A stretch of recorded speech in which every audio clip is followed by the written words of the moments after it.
71வது தேசிய விருது வழங்கும் விழா கடந்த 23ஆம் தேதி டெல்லியில் உள்ள குடியரசு மாளிகையில் நடைபெற்றது. இதில் 2023ஆம் ஆண்டிற்கான விருது வெற்றி பெற்றவர்களுக்கு குடியரசுத் தலைவர் திரௌபதி முர்மு விருது வழங்கி கௌரவித்தார். தமிழ் சினிமாவில் இருந்து எம்.எஸ். பாஸ்கர், ஜி.வி. பிரகாஷ், இயக்குனர் ராம்குமார் பாலகிருஷ்ணன், தயாரிப்பாளர் சினிஷ் ஆகியோர் விருது பெற்றனர். மேலும் உயரிய விருதான தாதா சாகேப் பால்கே விருதை மலையாள நடிகர் மோகன்லால் பெற்றுக் கொண்டார்.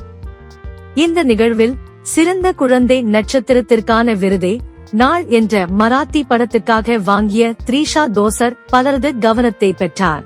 அதற்கு காரணம், வெறும் 4 வயதான இவர் புடவை கட்டி வெள்ளந்தியான சிரிப்போடு குடியரசு தலைவரிடம் விருது வாங்கியது அரங்கை கைதட்டல்களால் நிரம்பச் செய்தது.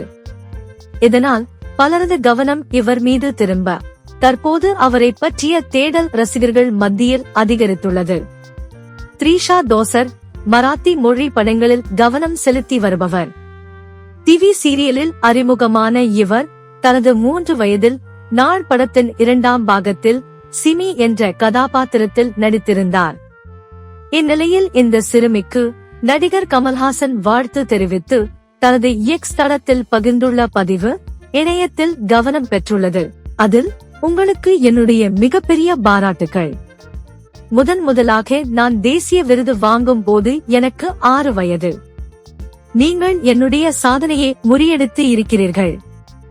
இன்னும் பல தூரம் செல்ல வேண்டியது இருக்கிறது மேடம். தொடர்ந்து உங்களது அற்புதமான திறமையின் மூலமாக வேலை செய்யுங்கள். உங்களது வீட்டில் உள்ள பெரியவர்களுக்கு என்னுடைய வாழ்த்துக்கள் என தனது பதிவில் குறிப்பிட்டுள்ளார். இதுபோக தற்போது அக்குழந்தைக்கு வீடியோ கால் செய்து பாராட்டியுள்ளார். Okay. So, I saw you getting the award.